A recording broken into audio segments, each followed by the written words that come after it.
State Senator Jeff Woodburn for coming. There's Jeff over there. He's a busy man, and we appreciate everything that he does for the state of New Hampshire. Thank you, Jeff.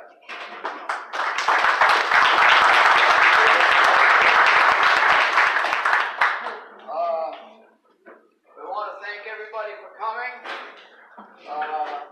I guess you didn't get invited to the royal wedding, or either you did and you wanted to come here. It was a better program.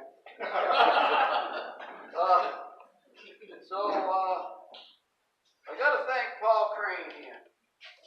Amen.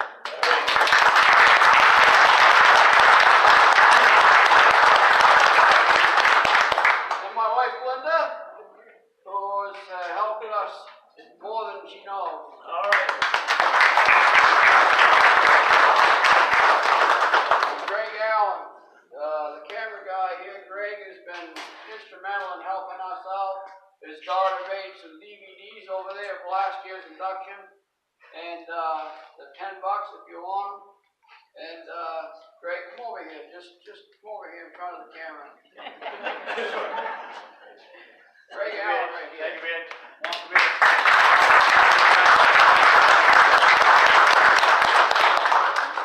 I want to thank Rick Simula, Russ Swinton, Kurt Squire, Shane Beatty, Bob Clark, Greg Westcott, Leon Guile, and Claude Hebert.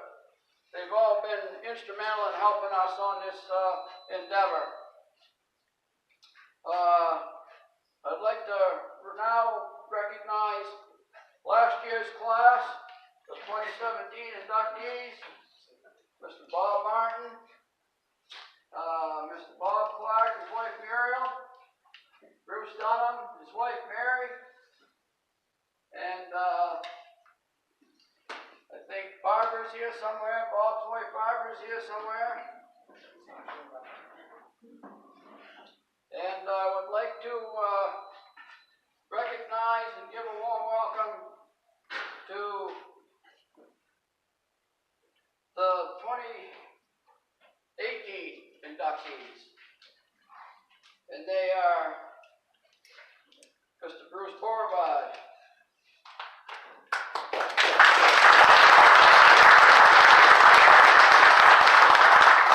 fiancée Mary is with him, Mr. Louis Lunn and his wife Joyce,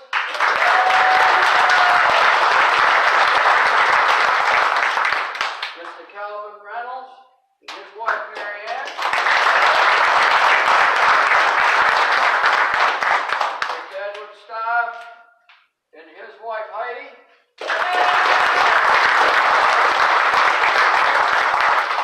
and Mr. Kenneth Young. And Ken could not be here for this event, but his son Dirk is standing in his place this weekend, and his son Greg is to his left.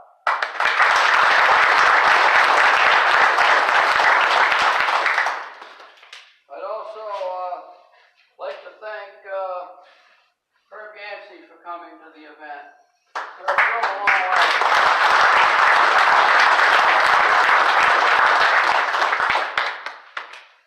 Paul Montang is here. Tom Peters.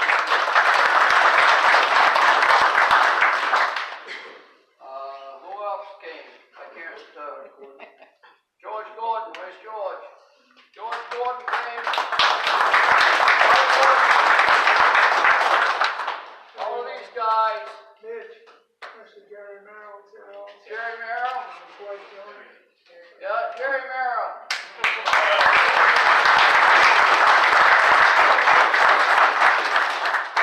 Every one of these guys are pioneers in the sport of snowmobile racing. How about Tom Peters? Tom, I mentioned Tom. You did? Yeah. There you go. Too many straight lines.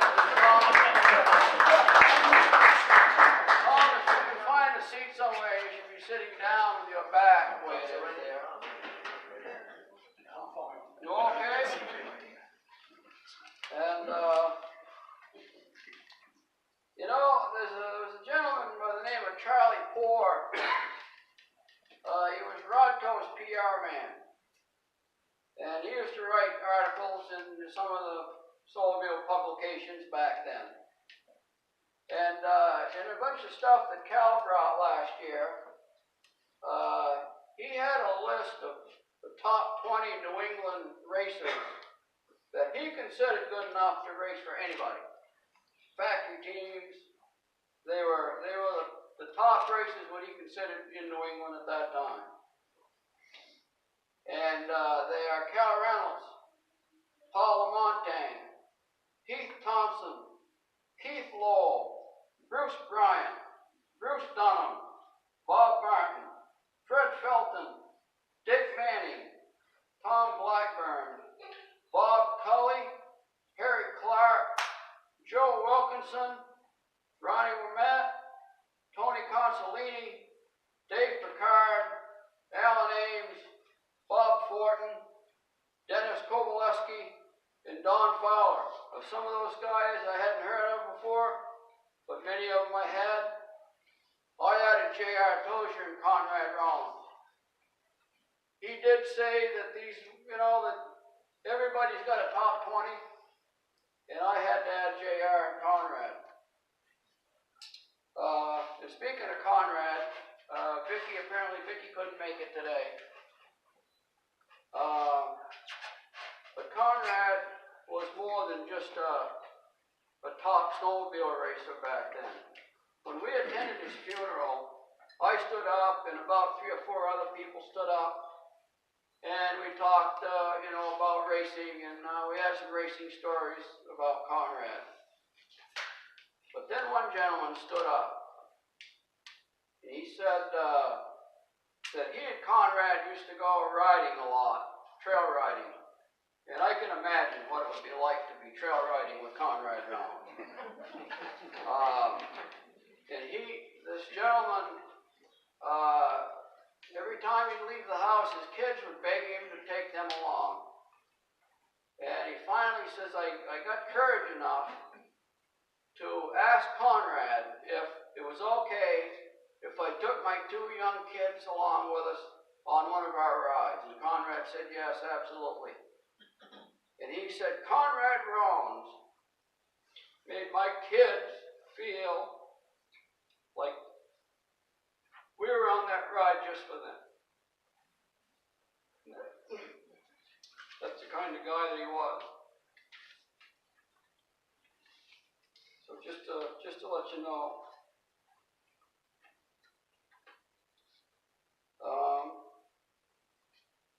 This sign up here, I found this sign down, my wife and I went to Hobby Lobby. And I came back and I told her, I said, I wish we had bought that sign. But instead I made one up. It says, be so good, they can never forget you. Be so good that they can never forget you. And I have a story here that Rick Simula brought up to me about a week ago. And he wanted to know if I could read this. He said it's for those guys that race the big stuff. And would you read that for me? Because he had prior engagements. He had to, there's a fishing derby down in Winnipesaukee. And they did that every year. And he's got some friends that wanted him to go. So unfortunately he couldn't make it, but he did want this story read. Hang on to that up there while I read this story. It's Rick Simula. My memory of the men who rode the fastest snowmobiles in the world. The time was 1972. I was 17 years old and had been racing a 1972 250 EXT Autocat in A stock at Lewiston, Maine, grabbing second place behind George Clucky Jr. and barely edging out Ray Resnick, who came in third. We had been running in the top 3 points all year, but most racing fans will not remember us because we were racing in the lower horsepower classes. At around 7 p.m., with the Lawston Raceway now under lights, I had my second place money, a bushel full of AC spark plugs, my AC contingency check, and stickers, so we all decided to load our sleds in gear. When the final race of the night was announced, my cousin Gary and I are in the parking lot at the far end of the enclosed grandstand. We would not have been able to get back to the infield on time. The biggest race of the weekend was about to start when Gary looked up at the snowbank between turns 1 and 2 and says, "Let's go." We climbed over the chain link fence, got tangled up in the second snow fence, but finally made it into the darker section, smack dab in the middle of turns 1 and 2. Now both of us, we knew we weren't supposed to be there. Did I mention we were 17? Just then the sharp, high-pitched sound of tune pipes arose from the infield, and out onto the track they came. 10 of New England snowmobile racing's greatest stars pulled to the line, and right there in the middle was Cal Reynolds on his big 72 Blizzard. Joe Wilkinson was on a Blizzard to his right.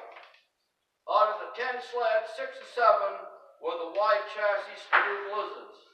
This was the Mod 5 final, the 800s, and the big boys were about ready to put on a show. They bounced up and down a few times to set the studs, but just before Ted Wineout was about to wave the green flag, Cal Reynolds stood straight up on his running board, adjusted his legendary blue scarf, and I swear the man looked 10 feet tall. He towered over the rest. Then Cal settled in, the green flag dropped, and boom! 20 skis lifted off the ground at the same time. 30 alcohol fuel cylinders roared to life. With each 3-cylinder engine developing 100 horsepower, it created the sound of 1,000 horsepower. And all of it was coming our way fast. It was common knowledge back then that those big 650 and 800cc powered machines never liked to turn. It was akin to trying to turn left with a top fuel funny car at the end of a quarter mile without a parachute. Only now at 10 funny cars trying to turn left and all vying for the same piece of racetrack.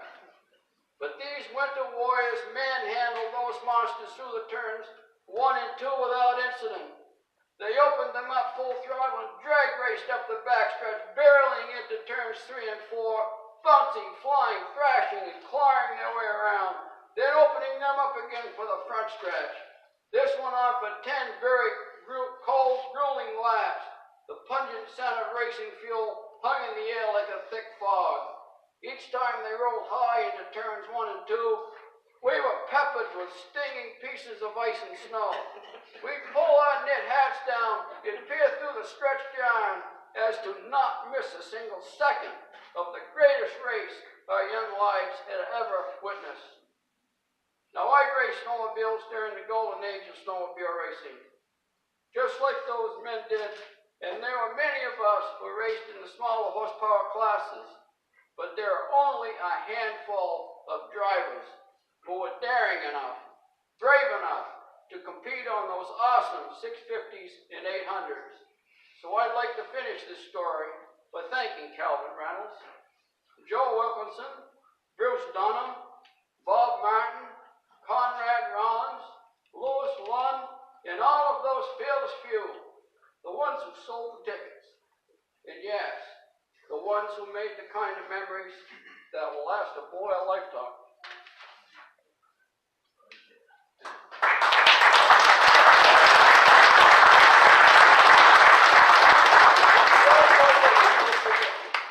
He was 17 years old. That was over 46 years ago. And he remembers it like it was yesterday. Yeah.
1968 aboard a family skidoo and won first 2 races he entered. He raced until 1977. Won no less than a first, second, or third place finish in all races entered during the entire 1970 season in the 295 class. Won no less than a first, second, or third place finish in all races entered during the entire 1973 USSA season in A and B stock. Won no less than a first, second, or third place finish in all races entered during the entire 1974 USSA season in A and B stock. Was USSA Eastern Point leader in both A and B stock for 1973 and 1974. Raced methanol-fueled 1971 Arctic Cat 440 to many victories, including 3 classes at the Manchester Winter Carnival. Won A stock at the USSA World Series in Malone, New York in 1973 and took a 4th place in B stock. He has taken home over 120 trophies in 9 years of racing. Won the Pennsylvania Governor's Cup and the Paul Bunyan's Cup, and Bruce also won the 1975 Kilkenny Cup in Mod 4.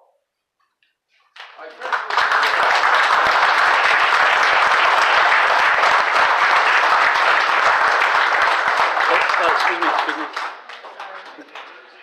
Thanks.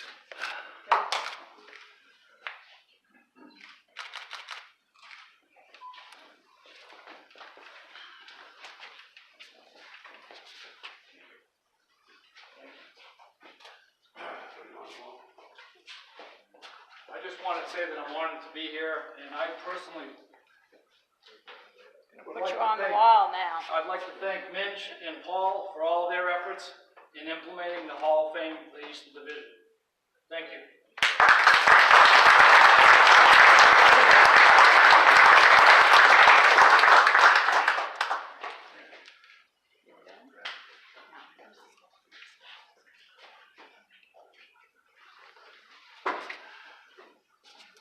Mr. Louis Lund.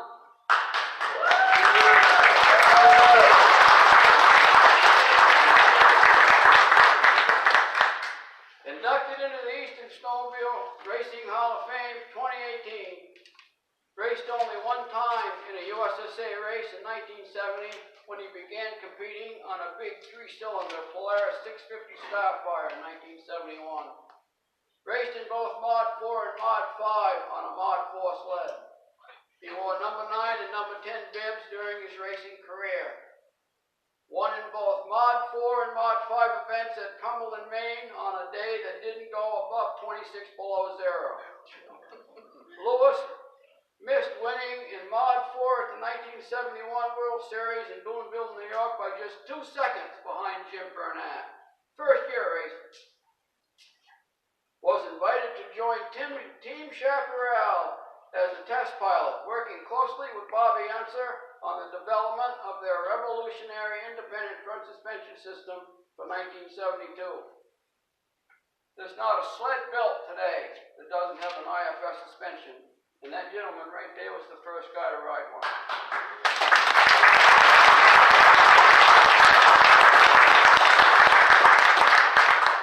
Lewis was clocked at 115 miles an hour while racing the new IFS-equipped Mod 4 Chaparral at mile-long Scarborough Downs. The track, unable to withstand such speeds, blew apart. He raced his Chaparral to wins in both Mod 4 and Mod 5 at Bangor in 1972. Lewis was well known as one of the most colorful and exciting racers to watch during this bygone era.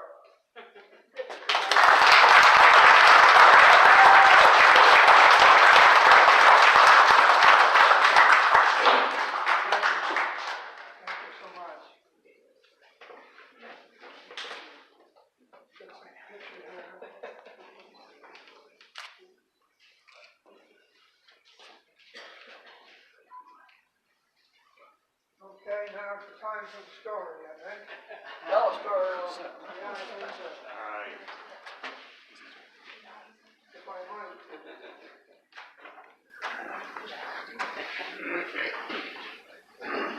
Good afternoon, everyone. to say thank you for coming today. A special thanks to my wife Joyce, twin daughters, Joan and June, my son Leonard, along with my 8 grandchildren and 2 great grandkids, Aurora and Andrew, 2 little diamonds. And also thanks to Paul Gray, and Midge for all they have done. I'll get settled in here in a minute. To promote snowmobiling and for recognizing us snowmobilers. Just want to thank you two so much. It's just, without you doing this, we'd be still in the closet somewhere. I want to thank Bob Clark, our race director, for all of his guidance. We really do. And for keeping us on the straight and narrow, or at least trying to. I couldn't forget our great friend and competitor, Conrad Rollins, who passed recently. He also supported anyone who needed help. His shop doors were always open to any team or individual. He was a true professional racer.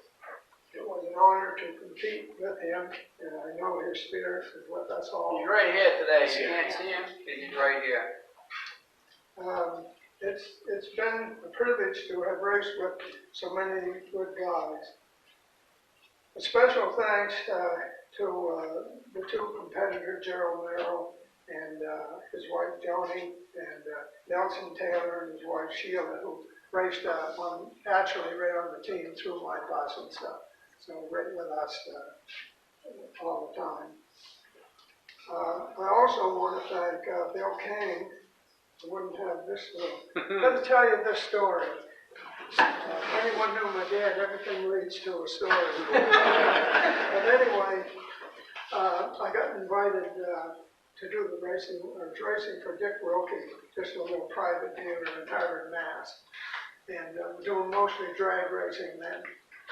And I won a few races, I guess, and had a little bit of good luck.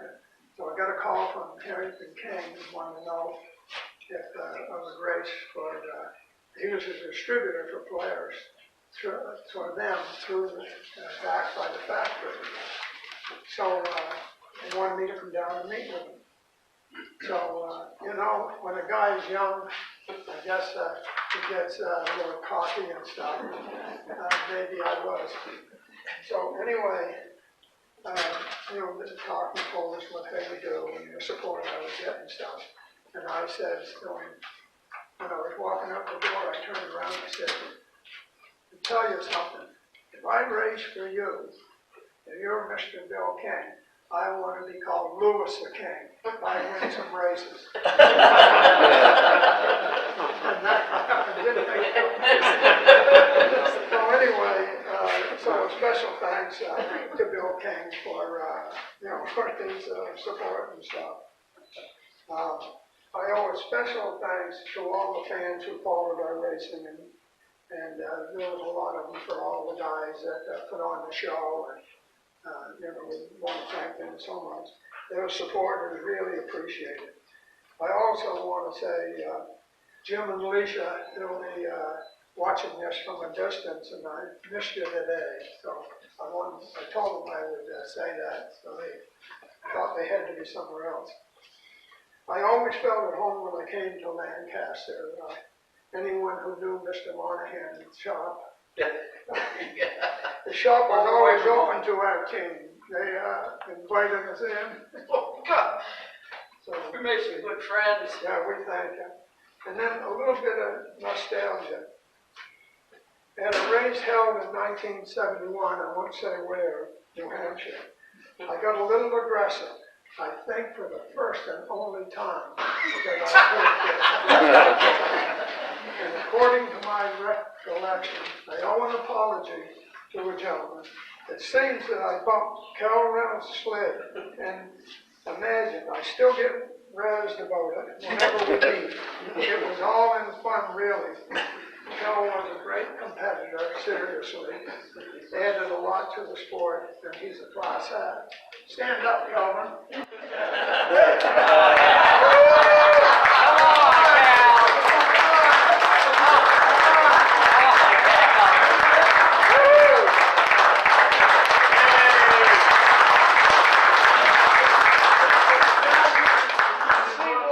You can see why I admitted to it. That's the first time I admitted to it. And you see, well, see, I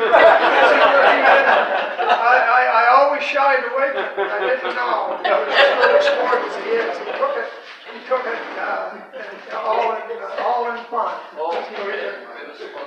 Great guy.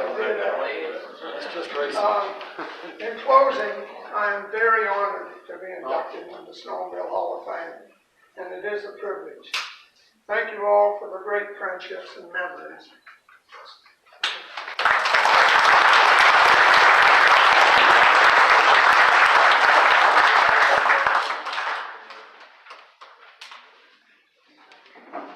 Thank you, Kyle. Thank you all for your time.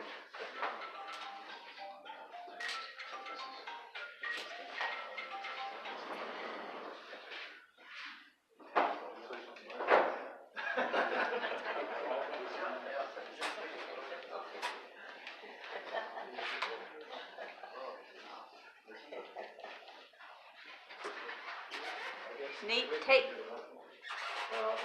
the whole bouquet out.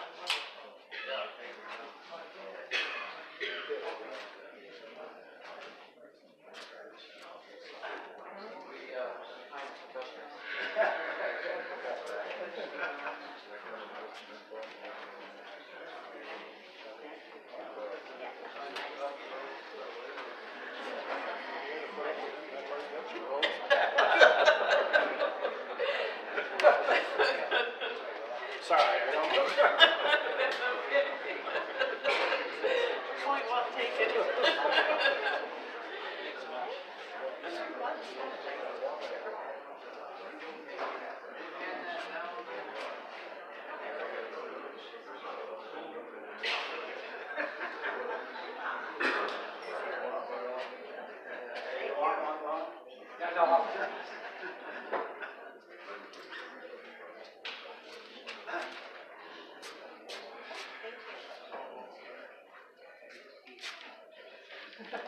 Oh, I get one too.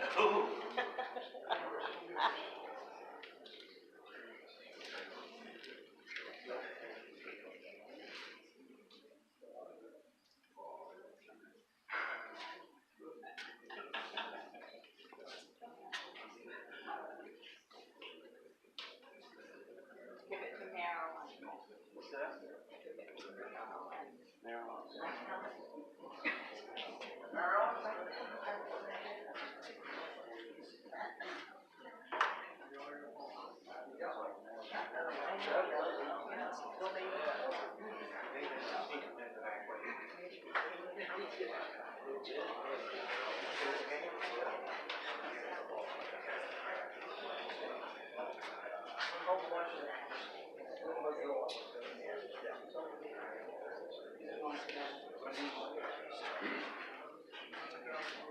Mr. Calvin Reynolds.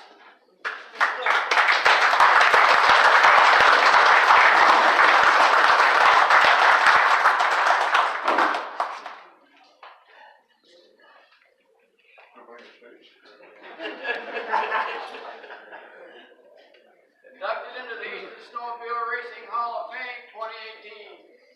His very first race was at the 1964 Lancaster Grand Prix. Cal raced for his family's dealership team, Reynolds Raiders. He had won over 100 first, second, and third place trophies in only the first 6 years of racing. Cal raced to a second place finish against top factory riders in Mod 5 at the first USSA World Series in Rhinelander, Wisconsin. He wore gold bibs number 3, 4, and 5 during his racing career. Winning nearly every major New England championship, Cal raced to a hard-fought second place finish in Mod 4 against several top factory teams at the 1971 Lancaster Grand Prix. I'm going to come back to that one. Was voted in the top 12 best driver and best sportsman, both in the same year, covering all 3 divisions by the prestigious USSA race committee members. best driver, and best sportsman. His Reynolds Raiders team is best remembered for competing on such impeccably prepared machines. It helped to elevate the entire sport of New England snowmobile racing to a higher level. This is the best photo. Cal, let me tell you something about Cal Reynolds. Cal came in with a file box full of memories. And for every memory he had of himself, there were 3 or 4 memories of his friends and competitors like Conrad and Bruce Dunham. I had a hard time finding stuff on Cal. And the best photo that we could come up with in all that stuff, and one that I wanted because it said Reynolds Raiders, was the only one that said Reynolds Raiders on his jacket. And fortunately, it came out of an old newspaper clipping, and my wife brilliantly, it was a yellowed newspaper clipping. So she did a very good job with that. If Cal wants to come up with a better photo, what it is. But I tell you, this is what we saw. Every Monday morning newspaper, this is what we saw. So, and I want to go back to the part where he won second place at the 1971 Grand Prix. I'll tell you who won it. It was another Mainer. His name was Conrad Rollins. Now, I can tell Bob Martin can tell you just how bad the 71 blizzards were. Yep. The 71 blizzard had a 27-inch ski stance. And the 3-cylinder engines were wider than the ski stance. Not only that, the engine sat up on top of the tunnel. It was top heavy, it was narrow, and honestly, Cal was competing against most of the major factory teams at that Grand Prix. And to come in second on that sled says a lot about his driving ability. Because Polaris clearly had a better sled that year. They had a 34.5-inch ski stance. The engine sat low down in the tunnel. And Cal did very well to come in second place.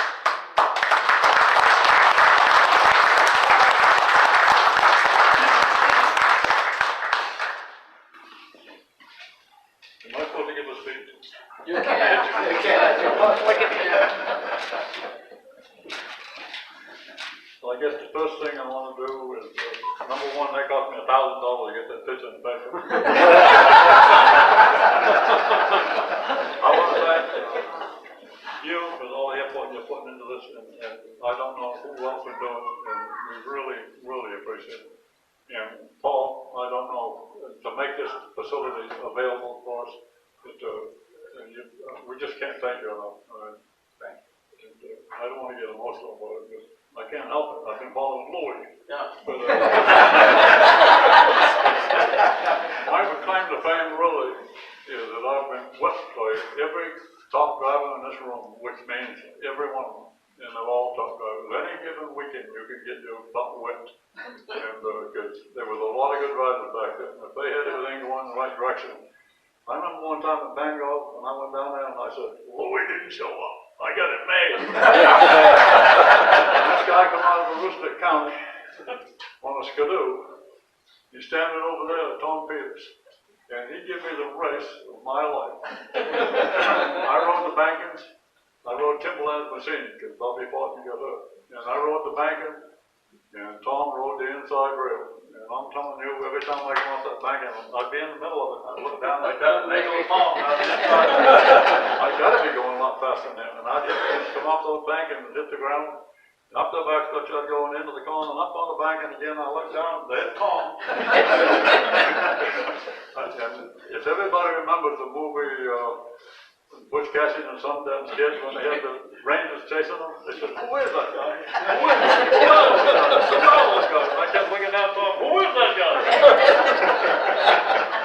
But anyway, it was a great ride. I had a lot of fun. The best part of it is when you pull in the pits and the camaraderie. The camaraderie, that's where it's at, between Bruce, Louie, all the boys, especially that one over there that used to make the venom all the time.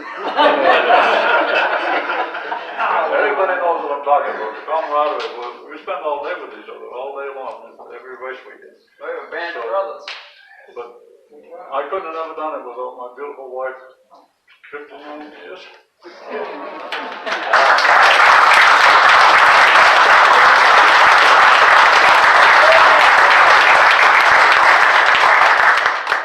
She's imported.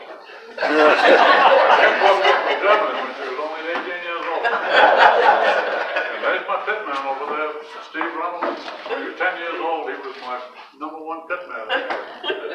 Steve. And his lovely girlfriend, Melissa. So anyway, thanks everybody for coming up, and I thanks for all the accolades and all the back slaps on the back and everything. It means a lot to me, and I'll treasure this forever. Thank you. It's a great talent.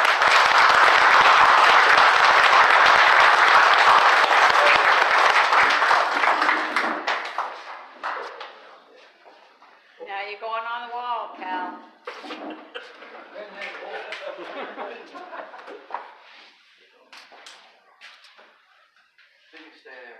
Edward Stabb, racer promoter, inducted into the Eastern Snowmobile Racing Hall of Fame 2018. In 1968, 12-year-old Ed Stabb begged Agway owner and Skidoo dealer Fay Calvin to please let him help work on the machines. He was so convincing, Calvin let him. In 1971, Ed joined the Explorer Post 505, whose sponsor was the USSA. His troops sold food and many of the USSA sanctioned races. Ed began racing snowmobiles in 1974 on a 1974 Polaris 340, and again in 1975. He co-owned the 1976 Mercury 250 Snow Twister and helped sponsor a later rider to drive it, and it took many first-place trophies that year. Ed began grooming trails and repairing rental sleds for the Northwest Passage Hotel. It was here that he rented the workshop, calling it the Outpost, started selling used snowmobiles, and was a Parts Unlimited dealer until 1981. In 1979, Ed built his first racetrack at the Northwest Passage Hotel. He was not only involved in putting the race on, he also raced to second place finish. He saw the first New York Vintage Sled race in 2002, was a member of the board in 2003, took over as chairman of the New York Vintage Sled Racing from 2004 to 2015. Under Ed's leadership, over racing enjoyed a resurgence in interest not seen since the 1970s. Ed ran 8 100-mile endurance races on several New York lakes for 7 years. Ed Stabb was named Grand Marshal for the 2011 Boonville Snow Festival. He hosted his first vintage snow at Boonville, New York in 2005 with 176 entries. Ed was host of the first national show at Boonville in 2010 with 254 entries. He was a judge at the national show at St. Anne's, Michigan in 2012. He hosted the second national show at Boonville, New York with almost 500 entries. Was a judge at Midland, Michigan National Show in 2015. Ed helped at the national show in Lancaster, New Hampshire in 2016. Ed was key in the enormous success of the 2014 50th Lancaster Grand Prix reunion race. He brought his entire staff, all working pro bono for this and every Grand Prix since. I'm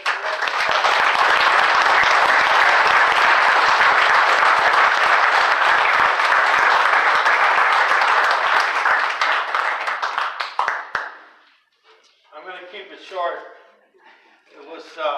It's been a pleasure to come up here to New Hampshire to put on the races that we do. The credit that you guys are giving me is very nice, but you know, when you run an organization like we have, it's not just me.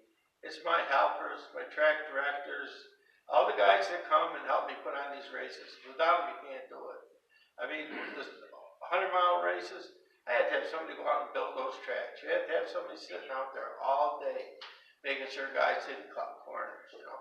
That's a long day of sitting there. You can't do it without help, and you gotta have good help. The flagmen to stay out there all day and flag the races and stuff.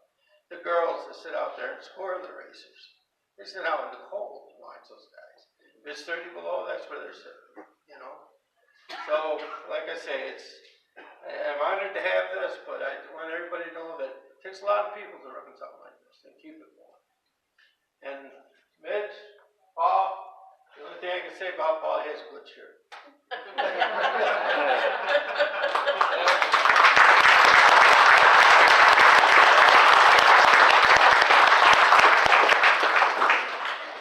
Every spoke wheel needs a hub.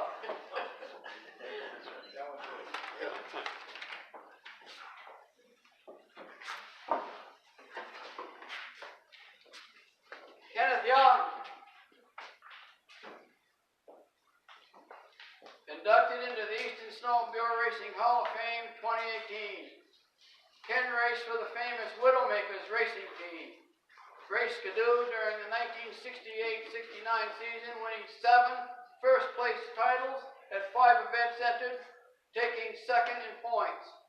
He switched to Arctic Cat in 1969, earned his first gold bib #1, and went on to win first place in Mod 4 at the first World Series at Rhinelander, Wisconsin in 1970. Ken won 4 first place and 3 second place trophies in 7 events entered, and took a 4th place in Mod 2 at the 1971 World Series in Boonville, New York. Kenny never lost a race he entered in Mod 1, Mod 2, and Mod 3 during the entire 1971-72 season, taking 10 first place wins. He also won in Mod 1 at the 1972 World Series in Ironwood, Michigan. He won all 3 races he entered in the 1972-73 season, including the New York State Championship. At Redfield, New York, on the first lap in the first race of the 1973-74 season, Ken was injured in a bad crash in turn 3. He retired on the spot. What a record!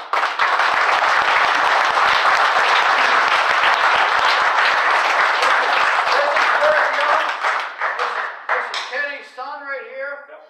Kenny couldn't make it, and Dirk is accepting it in his honor. Yeah. So I just want to thank everybody for showing up, and thank Midge for dogging us, finding us, and Dad's alive and knows I'm here, and he'll appreciate this very much. So for me and my family, thank you very much.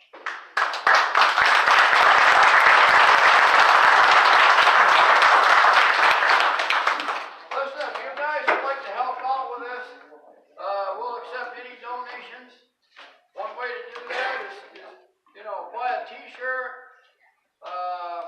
My wife is sewing t-shirts and hats and stuff over there. We got a raffle going. We're giving away a couple of sweatshirts, $1 a ticket. We really need help in that way, and anything that you can do for us is definitely a plus. You wanted to... Yep.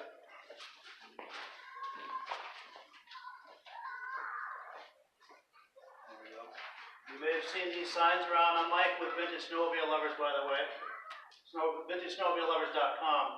I'm putting on a show and swap in Derby Line, Vermont on August 11th. If any of you guys want to come by, I'd love to see you. If you want information about it, I've got these business cards. I'm happy to give you one. It's got my web address on it. And lastly, you guys may be familiar with me if you're not already. I host the largest Vintage Snowmobile themed page on Facebook, Vintage Snowmobile Lovers. It's the largest community of vintage snowmobile lovers anywhere, Facebook or otherwise. If you have a chance, jump on and join in the fun. It's a very active page. So it's August 11th, Derby Line, Vermont, Vintage Show and Swap. Thank you. Yeah, Bruce wants to say something about Mr. Reynolds. I race Cap, but he raced Skidoo.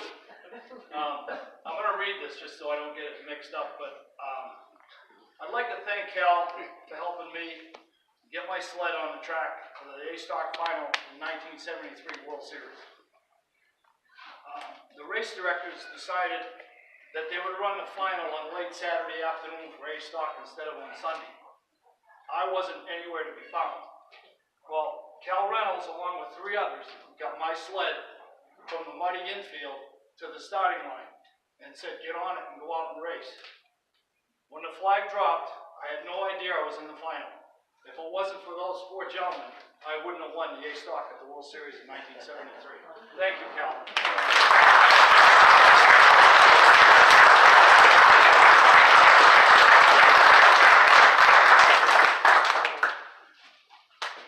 That concludes this year's program. And I think you guys have any questions for these gentlemen? Now's the time to do it. They have just a wealth of information about that era, and we're glad to have them. Thank you.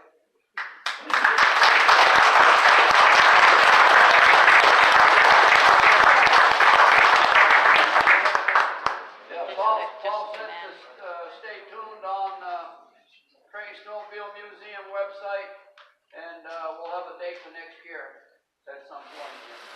So, yeah. And I already know who's going to be inducted next year. If you'd like to know, I guess I can tell you right now.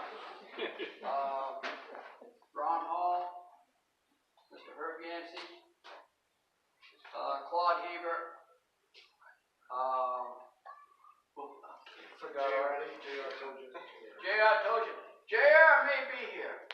He said he was going to try to. There's JR. You made it. Yeah. Yeah. Wait, How much of this? I was always like this guy. How much of this did you see? Oh, all. Not all. of it. Yeah. I have to go in the rest. Yeah, Mr. Tosha. And even 2020, Tom Peters is slated to be inducted in 2020, and along with a couple, 3 others that I've got my sights set on. So it's going to happen, and these guys need to be recognized. So thank you very much.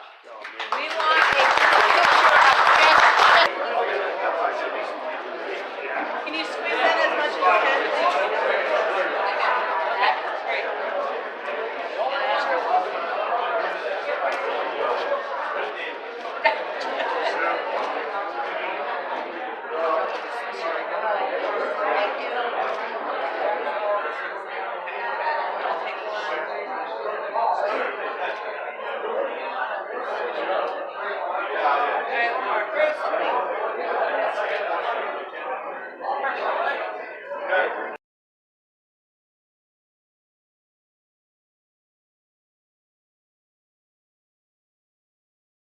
All right, my name is Calvin Reynolds, and I'm one of the early snowmobile racers in this area, Maine, New Hampshire, and Vermont. Raced all the way to Wisconsin, the World Series out there, raced in Ironwood, Michigan, raced in Pennsylvania. Started out with just single cylinder, 5 horsepower machines, and worked my way up to 640s and 800s. And my claim to fame, I guess, is I was beat by just about everybody in the business. I've been beat by the best, but I also won a few. So it was a great experience, and the camaraderie and the adventure and the time. Everything was the right time, the right place, the right time, and we were kind of pioneers back then. And every weekend was a blast, all went along. And I wouldn't take anything from the memories. Hi, I'm Louis Lunn. I've started racing snowmobiles in the late 60s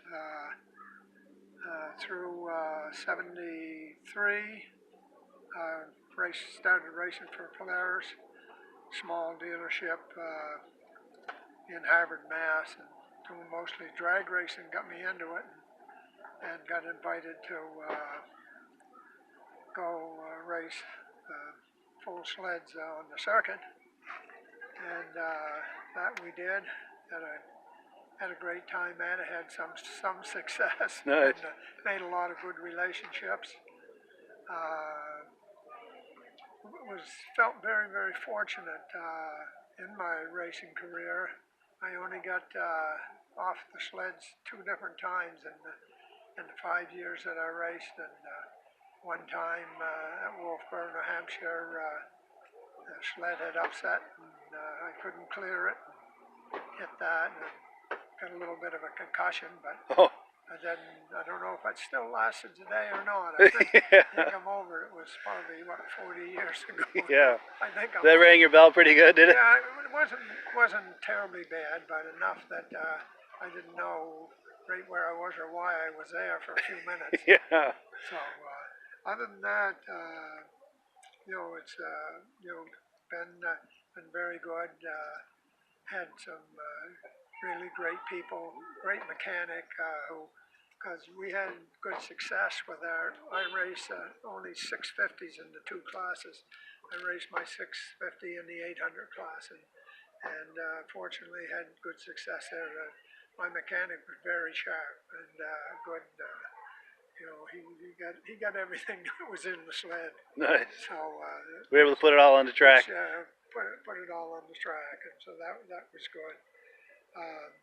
We had great with Chaparral. I went from Polaris to Chaparral because of distributor changing. It wasn't anything to do with Polaris or the sleds, but the distributor had changed, and they wanted me to go to Mitelka in New York.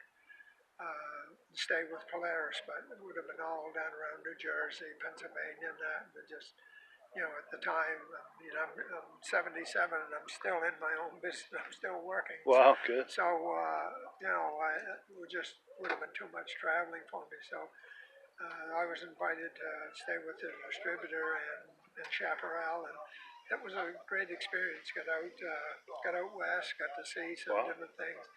We done some testing for them on the new IFS independent front suspension sleds, and Paul Bianco, the open wheel racer, which the picture showed, I got a personal chance to meet with him and chat with him, and so for I guess a young whippersnapper, it was pretty fortunate, I thought, Nice. and made some good relationships there. We had a close relationship with the Nickerson, Gary Nickerson, who run the New York division for Chaparral Racing, and had a good friendship and stuff, working back and forth with them, passing information and things. So, other than that, a lot of, just the second thing that happened to me on the track, it was up, I think it was Newport, Vermont, we were racing, and I had just, the Chaparral, it was early in the season, it might have been second or third race on the Chaparral, and we had done some qualifying, and I don't know if we was in a qualifying run or a final, but I come out of the second turn, and on my left eye, I noticed something moving like this. I looked down, and my ski was broadside. It wasn't forward, it was broadside. It flipped around. And I was coming out of the turn with full power on, so my skis were off the ground, fortunately. So I knew what was going to happen. And so what I did was I stood up, let off of the throttle, and jumped at the same time. Wow. I cleared the sled pitch poled end over end, I don't know how many times, and I never went off my feet. I landed on my feet, and they said I was doing steps at about 25 feet each, Yeah. and about probably 40, 50 miles an hour when I lit on the track. Good So God. it got a rise out of the crowd. That would be something to see. It was. Everyone said it was kind of a comical act in a way, but yet, you know, so I was, like I said, as far as being on the track with accidents and that, was very, very close. And then the only other bump I had, which I mentioned before, was the Cal Reynolds and I, and That was a good story. and, I give him quite a bump. I guess I was probably about as aggressive as a guy could be. Yeah. And I guess if you're going to win, you can't sit back and think about it. You got to get up front and get it done. Yeah, you don't go there to lose, right? No. We didn't go to lose.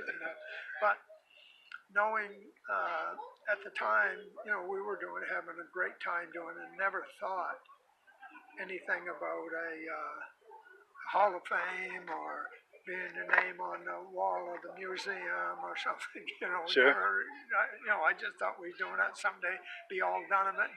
I might look at back at some of my old things. I never thought that we would have this happen. Yeah, it's wonderful that it's still kept alive. It really is. Midge and Paul, just what they're doing here, you know, and others. Sure. You know, the Stop Yourself and all that, you know, bringing back. And I think the snowmobilers and even people who might not be much in snowmobiling kind of say, gosh, that'd probably be half interesting, you know. Yeah. And so probably there were some interesting characters Sure. involved in it. So Yeah. other than that, you know, I guess that's my story, and I'm sticking to it. Sticking to it. Nice. All right. Oh, one final thought. Do you have any memories or thoughts about those early IFS sleds? You were the one that tested some of those first Well, iterations of that, right? Yeah. They were so much quicker. You know, the suspension, the independent suspension, I had it the first year before anyone else had it, and not. I don't know if you want to brag about it or not, but I guess I've heard it said that if it happened and you can do it, you're not bragging about it. Sure. But I had seen some movies that were taken, you know, when we were racing, and like when I had that IFS, the Chaparral, the race would start and we come out of the second turn and round the corner, and I'd be halfway down the back stretch, and they're just coming out. And, you know, if you had like a quarter or half mile track, within 3 to 5 laps, I'd be lapping everybody. And the sled was just tremendous. And Must corner 100% better, I would think. Oh God, just, you know, I never hardly had to let off the throttle. You know? So even then, with the first early experiments with that suspension, you knew that was the future of snowmobiling? Oh gosh, yeah, absolutely. Sure. Absolutely was, you know, and well, they all went to it, so sure, yeah. It wasn't a mistake, that's for sure. Yeah. You know? And it was a way that every factory, you know, followed suit there. Sure. Somewhat. And I imagine the whole industry took notice of that when they started coming out with the IFS sleds. Oh yeah, I absolutely did. They knew everyone knew that was the future. Yeah. Oh yeah. Good. Very, very, very much so. Good. Well, thank you, Louis. I really appreciate it. Oh, thank you. My name is Tom Peters, from Presque Isle, Maine, now born and brought up in Stockholm, Maine. Raced from the mid-60s, 66 actually, through 76. Raced basically Bombardier, Skidoo, Blizzards, owned 5 different models of them, and primarily in the 650 class, 640 and 650 class. Raced a lot of, didn't race down here with the big guys a lot. Raced, if there was local races, we used to try to hit them because made a lot of travel from Worcester County down. But I did race in Scarborough, Lewiston, Bangor quite a few times, so did cover the whole state. Yeah. Never did come into New Hampshire to race. It was just too far back in the day. But sure. I was telling some of the guys there today, the guys that were there, I said, you know, we got up in the morning, Monday morning, and we looked at our we looked at the newspaper or looked at the race results for the weekend, and there was your name. You know, if you were fortunate enough to win, there was your name. But I said, you know, that didn't happen in a bubble. Right. There was all kinds of people behind the scenes that made that happen. But Sure. I get race results and stuff in here, and you go down through those race results, those people's names aren't there. You know, our names are there, but Sure. you know, it wasn't a one-man deal. You know, it was A lot of people made that happen. a lot of people to make it happen. It was quite a thing. So I really, in one of the memorable events, and Cal Reynolds and I talked about it today. We raced in Bangor, 1970. I pulled into Bangor with a car with a homemade trailer with a 1970 Blizzard on the back end of it. Wow. And here's all these tractor trailers and Factory all these teams. race factory teams out there. And I told the guy that I was with, I said, that owned the Skidoo dealership. I said, I can't race here. He said, what are you talking about? I said, look at what they got. I said, here I am with a homemade trailer and a sled on it. And I said, you expect me to go out and compete against that? And he said, look, young man, he said, you put your pants on one leg at a time just like they do. He said, you go out there, and he said, you can beat them all. So I went out on Saturday, did not qualify. So Sunday they had a consolation race. And I won that consolation race by, we found some traction equipment overnight. Yeah. And worked till about 1 o'clock in the morning to get it on there. So I won the first heat. There was 3 heats, qualifying heats, and I won every one of them by about a quarter of a lap. Really? So everybody was watching then. This guy didn't qualify yesterday, and so I got into the final. Cal Reynolds was in the final. Yeah. And I pushed him quite hard. He beat me by about half a ski length. Wow. And he was telling me today, he said that they threw that chassis away 'cause he couldn't ride on the track. I rode the rail. And he was trying to ride on the bank. He said they had to throw that chassis away. He said there wasn't a rivet that was left tight in it. They loosened it all up. Loosened it all up. He said, I pounded it so hard. He said, and I don't know if you heard him say today, he was up on the bank. He looked down, and there was Tom Peters sitting on the inside rail. So it was that's one of the real good memories, you know. Yeah. Racing against people like that. So. That's awesome. But it's been it was a wonderful ride, you know. But you know, 50 years later, there's a lot of good memories. Yeah, it's nice that it's still remembered today too. Yep. That means a lot. Yeah. And they're gonna. I've talked to Midge there, and they're gonna put me in the 2020 Good. category here. So Good. which is great. Good. Well, thank you so much. Well, thank you. All right, my name is Paul Lamontang, and I'm down here for this wonderful event. I'm going to tell you right now, these guys that just got the award, being inducted into the Hall of Fame, really, really deserve it. It's amazing, and it's nice to see them again. And everybody just, you know, all the old memories come back. What you've done, who you were with. You can even pinpoint a time, a certain lap, and we got talking about things. It's fantastic. And I was very fortunate to race from 1969 to 75, and with different teams and different sleds, and started with Rupp and went on to Chaparrals, and after that finally finished racing with Mercury out of Fond du Lac, Wisconsin, and with Snow Twisters, and just had a great time and meeting great people, and I'm glad that this vintage racing is coming back, because I'll tell you right now, there was people, the young people just will never have the opportunity to do and see what we did. And by doing this, it gives everybody a chance. Even if you pick up an old machine and get on it and have a good time and good laughs, there's really nothing like it. So I appreciate everything that's been done, and people the way they treated me, and the best everybody. Nice.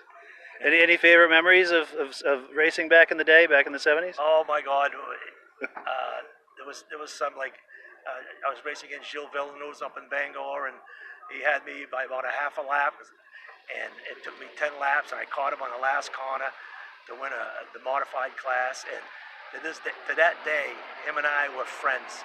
We were together. I also raced against him in Boonville, New York.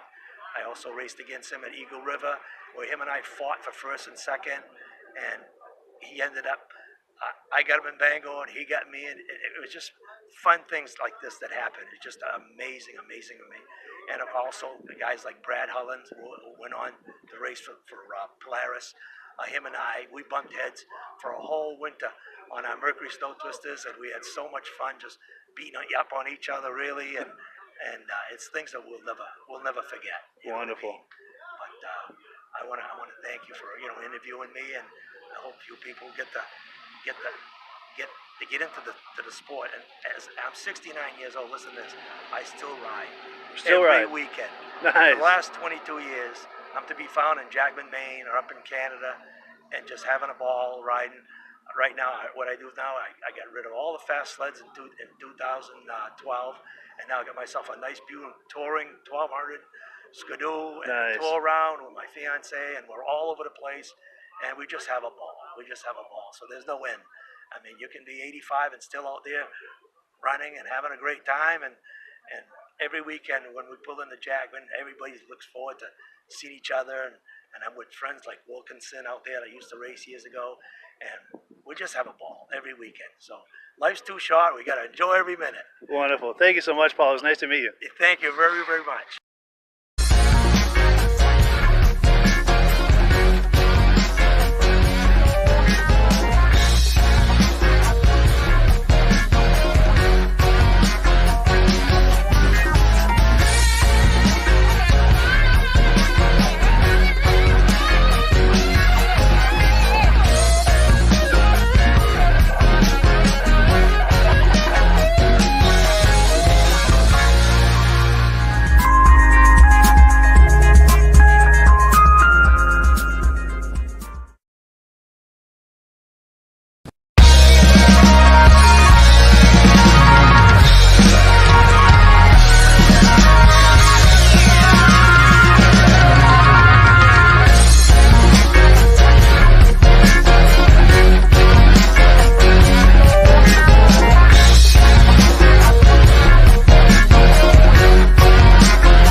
At the end of this video, we'll take a look at Mad Ramp's innovative pivoting ramp system, the safer, easier way to transport your ATVs and snowmobiles. Stick around.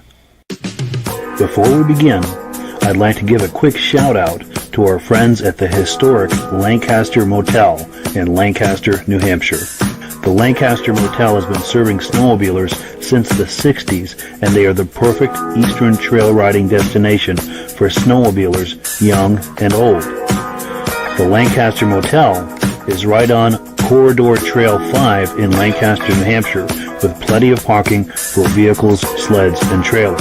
Plus, the Lancaster Motel is within walking distance of Crane's Snowmobile Museum, plus restaurants, shopping, entertainment, and more. Click the link in the description to learn more about the Lancaster Motel.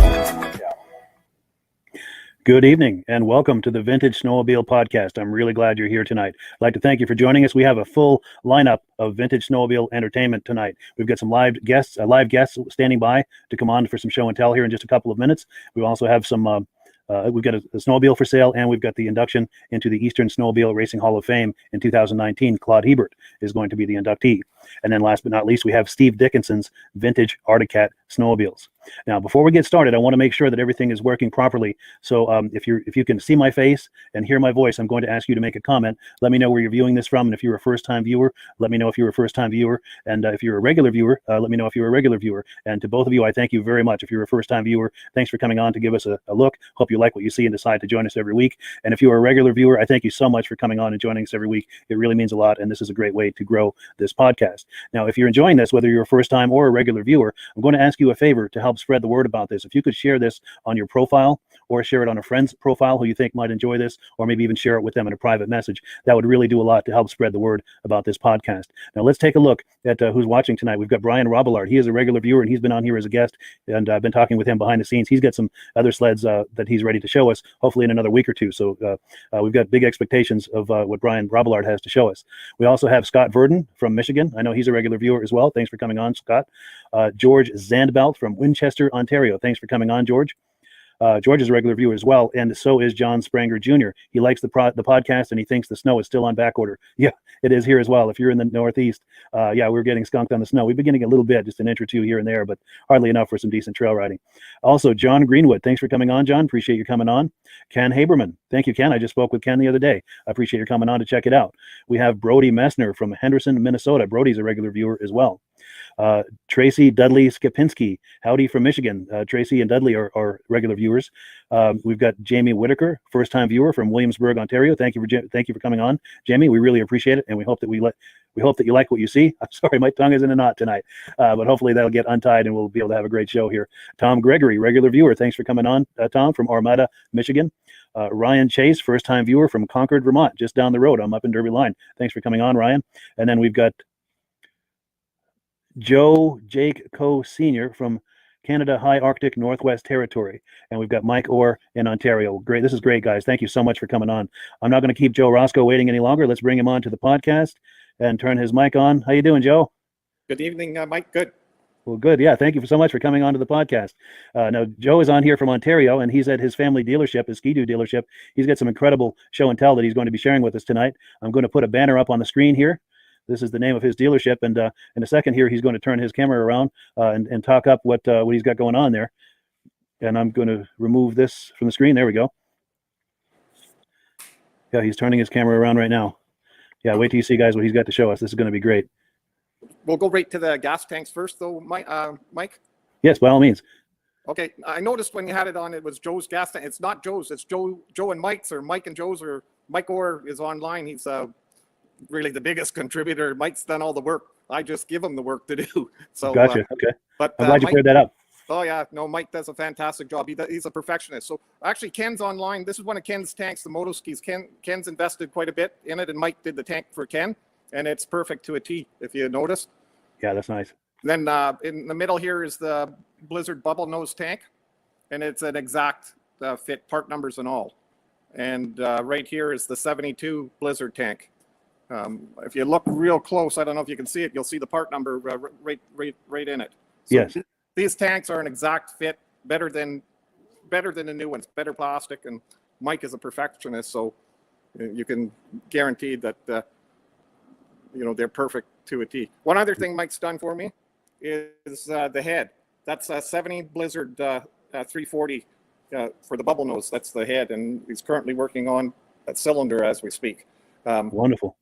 What Mike is also working on, we've got a 71 wide body Blizzard tank, and Mike probably, I hope his iPad doesn't blow up right now, but we're trying to have it ready by the end of February, so hopefully that'll be out. With Ken's got different vintage moto ski parts too. He's got chain cases, trunks, belt covers, so if you need anything, get in touch with Ken at kensrehab.com, I believe it is, and you'll be able to get moto ski parts. For the nice. For the tanks, you can get in touch with my son at the store here, or Goose is going to be selling them in the U.S. So Goose in the U.S., that's Ken or Ron Thompson, and he's looking after U.S. sales for us. Nice. And Ken and Mike are both in the comments right now. So if you were curious about these tanks and want to reach out to either of them, just contact them in the comments there and get a conversation started. But yeah, this is great, Joe. Go ahead. Please continue. Yes. So I'll try and give different views so that everyone can see. So we're hoping to move these tanks. Basically, what people have to understand is shipping. We can do nothing about shipping. Shipping's expensive. Can't do anything about it. And right now, we're really not making money. We would just like to break even. The cost of the mold is very considerable. Sure. So it's really just the hobby and to get things done. Gotcha. Now, John Fitzgibbons is watching, and he's wondering who he might contact in the U.S. To get some of these tanks. I know you'd mentioned Goose as your U.S. contact. Is there a phone number or something for him? Yes, I'd have to post it. I don't know it off heart, but I will post it for everyone. Wonderful, wonderful. And also, if someone is curious too, you can email me after the program, and Joe will share that information with me, and I can relay that to you. And also, as you can see here, Ken Haberman is on, and he's got his contact information there. You can find him in the comments of this video if you'd like to reach out to him. But yeah, please tell us about this citation. That's a 1980 Citation SS. It's pretty well perfect. It's not the one we had as new, but my wife had one exactly. We bought it, the first new sled we ever bought, and so it was one of the favorites I wanted to pick up, and finally did. And And so I got it now on display. Then Yeah, I remember those when they came out. I was a teenager and I was madly in love with those. I'll just take a walk around. I've got a Please few do. more. These are kind of some of the ones I have, just special ones I put on display for everyone to see in the store. I like that RV. Yeah, they were a little bit hard to find sometimes, but I've got a couple of them actually. Yeah, and tell me about that racing sled if you would. Do you mind going back for a second? Which one? That one right there in the center of the screen. Okay, that one actually originated from Kirkland Lake. It was. Oh, no kidding. Yeah, it was bought. It came out of Barrie. The fellow was my age. He bought it brand new for I think $5,500, and he raced it, and then it ended up in different places. And I got it from back. It came from Gary Peltola out of Thunder Bay. Yeah. So it's nice to have the history on it. And then the MXZ, the one in the corner was 2005, the last year of the 800 in snowcross. So that was my son's last sled. I kept it just as a memento. And then you see the Elite up in I have a couple of them. I got one at home. I drive around right now on the ice. Wow, that must be fun. Yeah, they're kind of a hoot to play with. And then the Can-Am, Mike gave me the Can-Am motocross bike. Nice. Is that late 70s? Yeah, around 74. 74, okay. And then my Millennium Mach Z. The Alpine. Was that the year they had the 1000cc on the Mach Z? No, 800, that one. 800, okay. Yeah. So the Alpine, it's 68 Alpine. That's one of my favorites because my dad had bought us one brand new when we were kids. So that was the first sled we had as kids, and it was always fun to drive. Electric start, has the opposed 18. Yeah. Then, up beside the 72 340 Blizzard is 2007, the last year of the 440s. I think that one has about 25 miles on it. That's about it. Oh, no kidding. Yeah. And then the first year, 2008, the XP, that's a 600 XP MXZ. And then I believe that's a 2007 600 SDI. Yeah. So, and then of course the anniversary sled in the corner. It's just fun collecting and doing that kind of stuff. Yeah, for sure. Now, do you have? Go ahead. I'm sorry. You meet a lot of nice people, and I've gotten to know a lot of really good people and a lot of good friends with it. Yeah, I'm sure. I apologize. My cell phone's going nuts here. I muted my microphone there for a second to keep it off, but I wanted to respond to you. But yeah, please continue. So I'll just go back to the tanks to get a good look. So we're hoping to get interest in them just to get them out and get just get something back for all the work in the molds, really. And like I said, if it wasn't for Mike, we'd never be able to do this. Yeah, for sure. That's cool. Now, I'm sorry, I'm trying to mute my phone here while we're talking because it's going nuts. Here we go. That ought to do it. Did I see a black dot on the rack there in the shop? Yes, there and an Elan is up there too, I think, and a Blizzard and a TNT. Yeah, 74 TNT free air. The bubble nose Blizzard, that's a 340 right beside it, and a 71 340 Blizzard also. Nice. Is it possible to get in a little closer on those? I'll try to. All right. Don't trip or hurt yourself or anything. If you can't get in closer, that's okay too. But I just love to see those.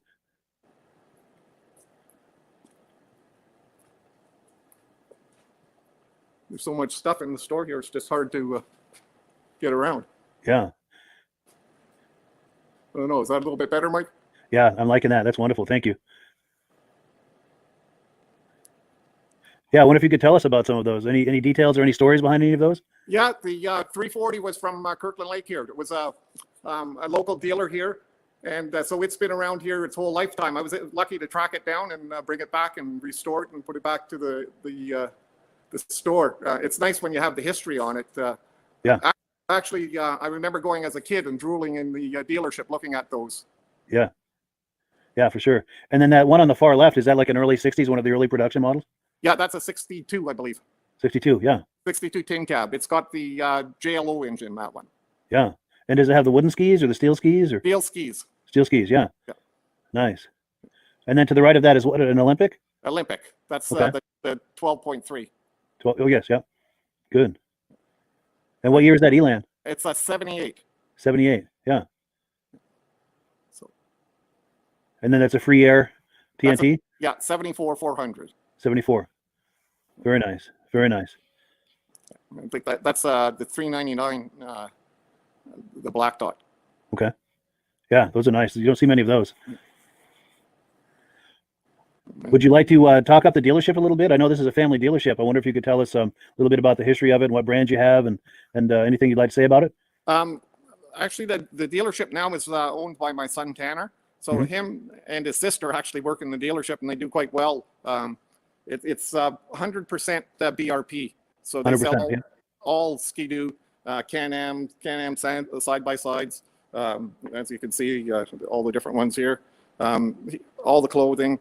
Sea-Doo, he also sells. He's big into fishing, so he's got a line of fishing, hunting, guns, steel products. I've got because I'm a logger, really. I've got a couple. I got a vintage, an old vintage chainsaw here. Oh yes, yeah. And then even the chainsaw for cutting cement. Oh, no kidding. Oh yeah. So is that a chain with a special type of teeth on it that is designed for cutting through concrete, or how? Yeah, it's got it's a carbide chain. Okay, and yeah. You feed it with water just to keep the chain lubricated and cool and keep the dust down. Yeah. But it actually works very well. So yeah, that's cool. We've got a real variety of stuff, and it's a nice occupation and a hobby actually. Yeah, yeah, for sure. And I'm more the tinkerer into the old stuff. One time we had a snowcross race team. That's how I got to know Mike, and we became very good friends. And a lot of the sleds, I tried to keep one every year of the race sleds. So I've got some of those tucked away, and that was a fun sport. Yeah. Yeah, we'll have to have you on another time. I know that you've got another building there with some other sleds, and we'll have to have you on sometime and look at some of those. Oh yeah, I've got all different makes and models. I have a few Arctic Cats, Yamaha, Rups, Snowjet, Snow Runners, Husky, Diablo Rouge, you name it, I collect them all. Very nice, very nice. Now, before we wrap it up, do you have any, what would you say are some of your earliest memories of snowmobiling back in the day? Really, the earliest ones was riding the old, or being able to ride, or get a ride on the old double tracks. That's what it was, the early pre-1965. I think they were 8 horsepower at the time. Wow, like the old Alpines? Yeah, and yeah, so nice. When you're kids, you never had the luxury to ride the snow machines. Even looking at them, and sometimes just being able to run on the packed trail was fun. Yes. So, did your family do a lot of grooming with that Alpine that you had, that first sled that you had? No, we just drove it, rode it. The recreational sled. Wonderful, wonderful. Well, good. I'm going to put that graphic back on here one more time for a phone number. So if anyone has questions about those tanks or anything else that they see here in the dealership, that is how they would get a hold of you, or with your son Tanner, I believe. That's right. Wonderful. Well, good. Well, yeah, I really appreciate your coming on tonight, Joe. Okay, it was fun actually, Mike. Enjoyed it. All right. Well, thank you so much. We'll have you on another time. Thank you. All right. Take care. All right. Well, that was Joe Roscoe showing us his dealership, his showroom, and his tanks. And our next guest we're going to have here. Let's take a quick look at this real quick. This is the menu for tonight's programming. We're on number 2 now. We're about to bring on Luke Bristol for a look at his racing sled. Let me get him on. Here he is. And let me get his microphone on. There we go. How you doing, Luke? Good. You, Mike? Good. Good. Thanks for coming on. Now Luke is coming on from St. Johnsbury, Vermont, just about an hour from where I live up north in Derby Line. And we're in his shop now. He's going to do a little show and tell on some of his sleds.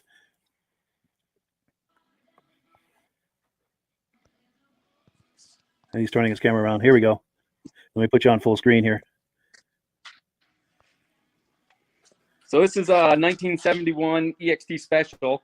I picked up like maybe like 5 miles down the road from my house. Yeah. I'm still looking for the person that raced it. They obviously raced it, but I haven't found anybody that knows anything yet. Sure. Now, have you raced it yourself or have intentions of racing it? No, I've had it run and I've driven it around a little bit, but I'm probably not going to race it. Sure. Yep. It didn't have the motor in it, so I found the correct motor and the pipes and all that stuff. So it's all correct as far as I can get it right now, and then we'll see where it goes from here. Nice. Yeah, that's a cool project. I like that. Is that a period sticker, that AC sticker? Which sticker is this? That AC sticker on the left side of it? Oh, I don't know. It's period. It was on there, so I believe it's period correct. I do not know. Nice. It was on there. Then the person that I got it from had a 440 Hertz in it for driving on the trails. So I see, yeah. They used to just drive it on the trails. Gotcha. And then you replaced it with Then this. Go ahead. I'm sorry. Yep. I put the right motor in it. Yeah, that's cool. I like those Emily stickers too. Then the next one is a 68 Panther with a 372 Hearth in it. And it's got a single Montana pipe on it. Yeah, that's cool. I bet that sounds good when it starts up. Yeah, it sounds definitely good. And this one was only maybe 3 miles from up the road from my house. Yeah. Now, is that a fuel tank there on the side of the engine? Yep. 68s had the suitcase fuel tanks. And then 69, I think they went to the trunk. In the rear. Okay, yes, I remember those. I believe. Yeah. Now, is that suitcase tank removable so you can take it to a gas station to go fill it up and then bring it back to the sled and hook it on? Or Yep, you can take it right out. Yep, you can take them right out. that's actually a cool idea. Yeah, I don't know why they switched to the trunk because they all just rusted out anyway. Yeah. Yeah, because we had a 69 Panther back in the day with a fuel tank in the trunk. It had excellent traction, but boy, if you got that stuck, that was really heavy trying to yank on that. Yeah, definitely. Yep. And then I have a 70 Motoski SM634 that was Frank Scott's race sled from Maine. Yeah, I guess he was a big Motoski dealer down there. Nice. So this has some racing history. Yep, this has race history. I had the motor, I took the motor apart, resealed everything, and it's all finger ported. The crank's been welded and banded. It's ported pretty heavily, and it is definitely loud. I bet it is. Yeah. I like those pipes. Have you had a chance to drive it? Does it have some get up and go? I have driven. I do. Yeah, I do drive this one. Yep, this one goes pretty good. I bet it does. Yeah. How does that handle? How does a sled like that handle? Not good. No. Definitely doesn't handle the best. So it took a lot of body English to race a sled like that, I imagine. Yeah, definitely. It is one long sled. I think I could fit all my kids on this sled. That's cool. And then this is the sled I race still to the day.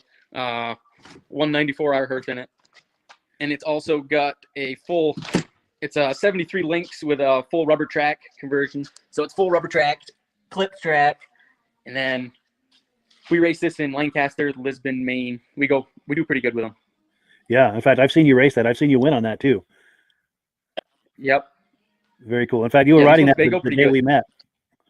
The first time we met a few years ago, you were riding that. Yep, I remember coming off the track and you were standing right there. Yeah, I remember. Yeah. And I just happened to have the camera rolling too. In a few minutes, I'll roll that video too when we're finished here. But yeah, tell me about how you got into racing. How long have you been racing? Not that long. One of my buddies was doing it. Ryan Peterson has the same sled as this. We have 2 of these, and he started racing years ago, and then he got out of it. And then I went to go watch him race one day in Lisbon. I was like, I'm going to get into this. Then we built 2 matching sleds. So these are identical sleds. Identical. And then so I've only been racing 2017 or 16, somewhere in there is when I started, I think. Yeah. Very nice. And you're hooked at this point. There's no turning back, I imagine. Yeah, no, there's probably no turning back. I got too many parts for it now. Nice. Go ahead. What were you going to say? A 76. And then, I got so many parts of that motor, I couldn't afford to get out of it now. And then I got a 76 340 Snow Twister. Very nice. This is definitely a fun sled. Yeah, I'll bet it is. Those won a lot of races back in the day. Yeah, I think they still do very good to the day, I believe. Yeah. Yeah, for sure. That's a really nice shape too. Yeah, it's not bad. The tunnel's been welded in the back, like typical. They always are. Yeah. But this one was only maybe 8 miles from the house. I don't travel very far for these. Wow, nice. Yep. Yeah, that's a sharp looking sled too. They really look nice. Yeah. Then the Thunderjet I picked up maybe 20 minutes north of here in a barn. And then it came from the person I bought it from, got it from Burlington. They got it from right out of Burlington, maybe in the 80s, I believe. Okay. But that one's fun. I take that out on the track every once in a while. Nice. I've seen you bring that to shows. I think I saw you riding that at the Washington show a couple of years ago. Yep. I bring it to the shows and I'll ride it around. Yeah. That's definitely that's a fun sled to ride too. Yeah. Yep. Very cool. And then you said you do some fabrication of some, I think, engine mounts, I think you said, right? Oh yeah, for the race sled, for my race sled, I've been making 194R aluminum motor plates. Or I'm in the process of doing a run of them right now. I'm thinking I can do, like, pricing wise, I'm thinking like $80, I think, shipped anywhere in the US is what I'm thinking on these. But I'm still working on them. They're still in motion right now, but they will be available soon, hopefully. Yeah, very nice. Very nice. In fact, I'm going to put your number on the screen here. So if someone is watching this and is curious about that, this is how you'd get a hold of Luke to speak to him about it. Yep. Yep. Good deal. And I'll take that off. But yeah, please continue.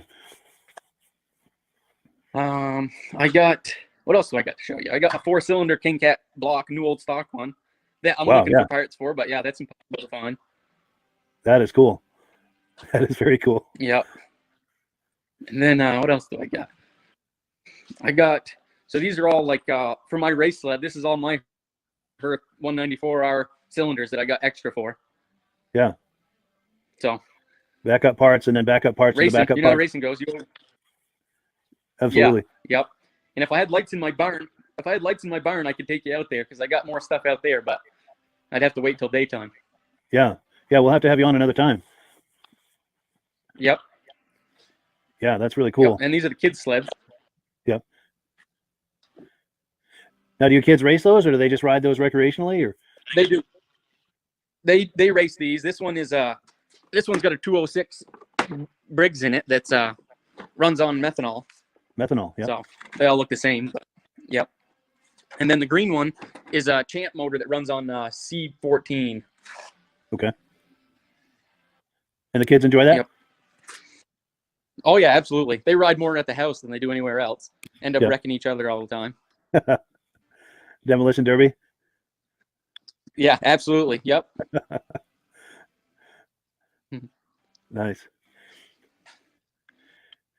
Now, I know when we were speaking, you mentioned your day job is you have a powder coating business. Do you feel like talking that up in case anyone's in the area that might like to avail themselves of those services? Yeah, we have performance powder coating right in St. Johnsbury, right at in the Fairbanks Scales building. Okay. We have an oven. We do a lot of race car chassis, like quite a few a year. We have an oven that's 8x8x16. Yeah. So we can do pretty big stuff. Yeah, you can get a big item in there, a vehicle probably. Yep, absolutely. Yeah. That's cool. That's cool. Well, cool. Any final thoughts before we wrap it up? Or I don't believe so. I think I've wrapped everything up that I got in my shop. Yeah. Yeah. Well, this is really cool. I appreciate you coming on, Luke. Yeah, not a problem. Good deal. Yeah, we'll have you on another time to look at that the items in that other building sometime. Yeah, absolutely. That'll work. Hopefully, I can get some lights out there. Yeah, for sure. Cool deal. Well, yeah, thanks for coming on, Luke. I appreciate it. Yeah. Yeah. Thank you, Mike. All righty. Take care. Bye-bye. Bye. All right. We are back. And let me adjust the screen here. There we go. So let's take a look at our menu and see where we are. I've got a few things to talk up. Now, over the last week, a friend of mine emailed me some information about a vintage Arctic Cat that he has for sale. I'm getting it on the screen here.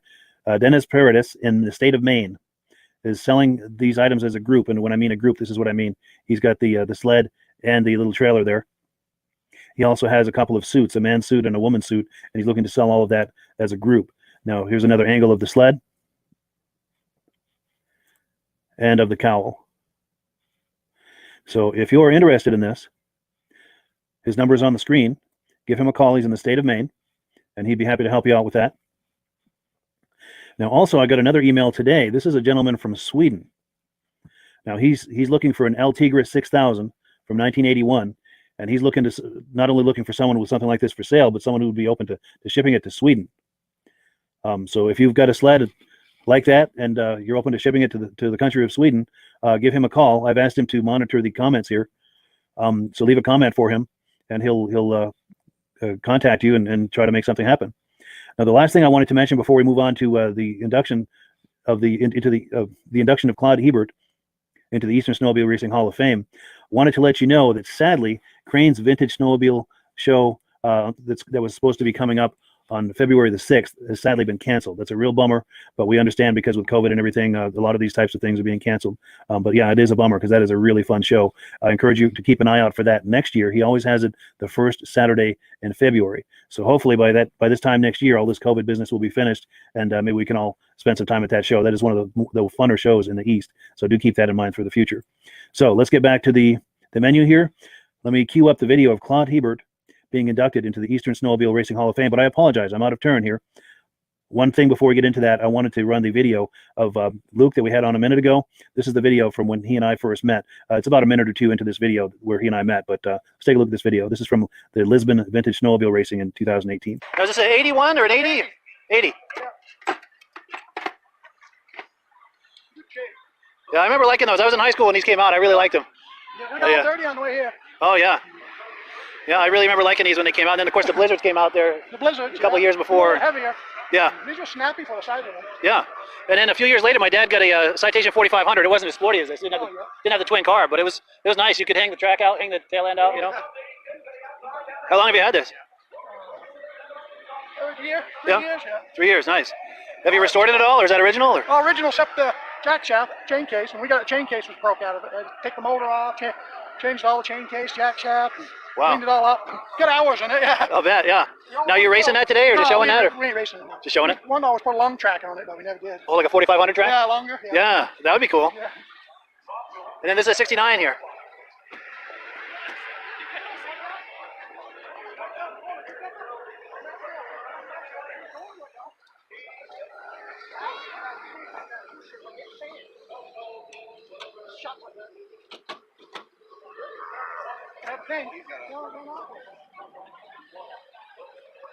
Take the air jet out and then put more.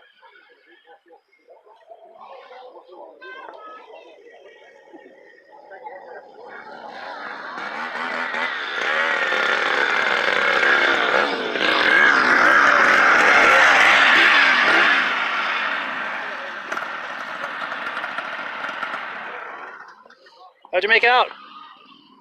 First? Yeah. Wow, congratulations. Thanks. Cool, what's your name? Luke. Luke, nice to meet you. You too. Now, you'll probably see this coming, but were you using the Force, Luke? Not today. Not today, you didn't need it? No. Nice. Yeah, I do a video magazine about vintage snowmobiles. Oh, cool. And it's probably be in the next edition. Sweet.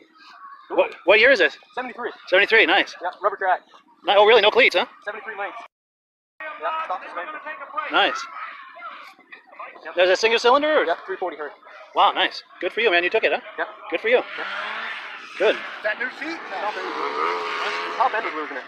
Nice meeting you, Luke. Yeah, you too. Thanks.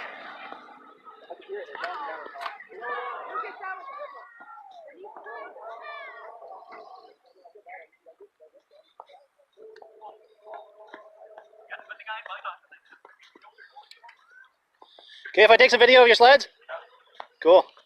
Yeah, I'll give you my card. I do a video magazine about vintage snowmobiles. I like that TX. Yeah, he's going to run it in the demolition derby at the end of the race. Nice. End of the day, right, Tom? You'll probably do well. Those were tanks. We had one when I was a kid. We had a 250 TX, and it was tough. I was a teenager and it took everything all the abuse I gave it. The only 3 years it didn't blow up on a regular basis was the fucking 250s and 340s. 440s blew up. Now, was this a 76? 8. 78, yeah. Nice. That's all. It hasn't been redone or anything. All original, huh? Yeah.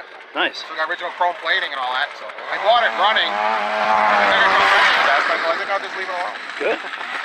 So what is it, 340 or 440? Or? 340. 340. Nice. I put an Indy suspension in it. Double runner carbides. That gives us some bite. Warmers. Oh yeah. Nice. And I wanted to ride the trail. Yeah. The sucker goes pretty good. It does. What is that, Puma? Oh, was he just on the track or getting ready to go on? I don't know. Which side did you do? The Oh, yeah. line there? The Facebook one? Yeah, Vintage Snowmobile Lovers? Yeah. I see your stuff all the time. Nice to good. meet That's you. me. Yeah, I'm Mike. Hi, Mike. Nice to meet you. Tom. Sweet. Yeah, nice to meet you. Yeah, I can see your stuff all the time. Well, cool. Yeah, I wanted to show that real quick. I intended to show that once Luke had finished, so we could show that the video, the camera was rolling the day we met.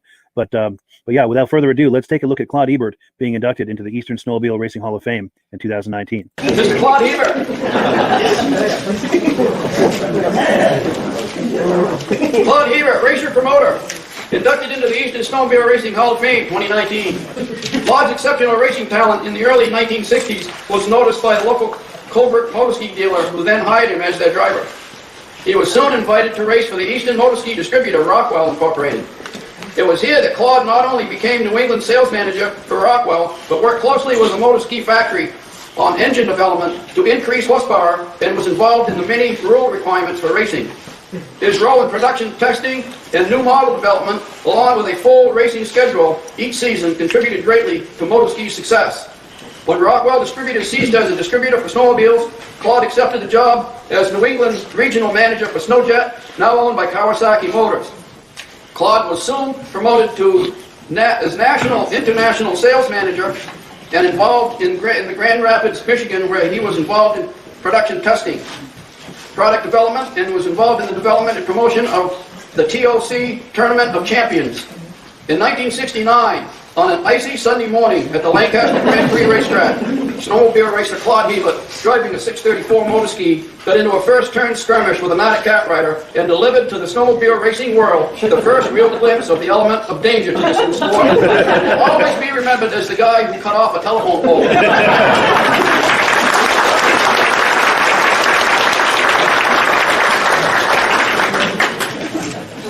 You know,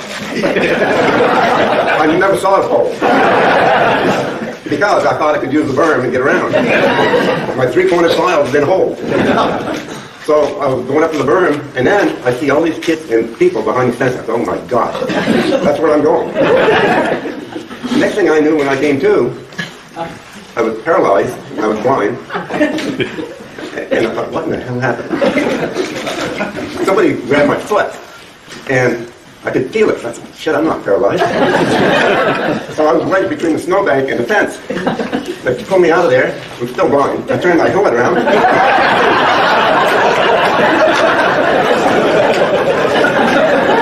I still didn't know what happened. The pole was on the track, and my motorski's upside down on the fence.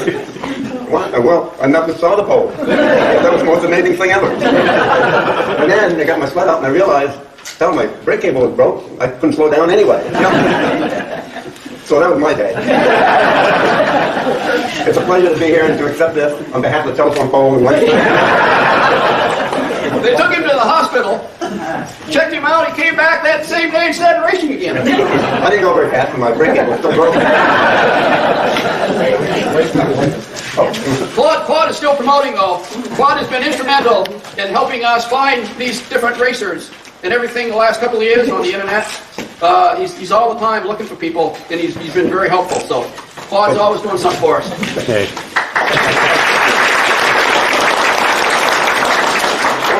Thank Rick Simula for the work he's done in developing the site, and that has brought together so many of the races and names from yesterday that we had all long forgotten, and all of a sudden, the stories they come out with and the memory these guys have is just unbelievable. I think Bruce Don't ask them what they had for breakfast. Bruce Gourbage can tell you every race he was ever in and what position he was in. You know, who remembers that stuff? So, thank you, and for Paul Crane, and you, Ed, for all the work you've done there. Appreciate it very much. Thank you.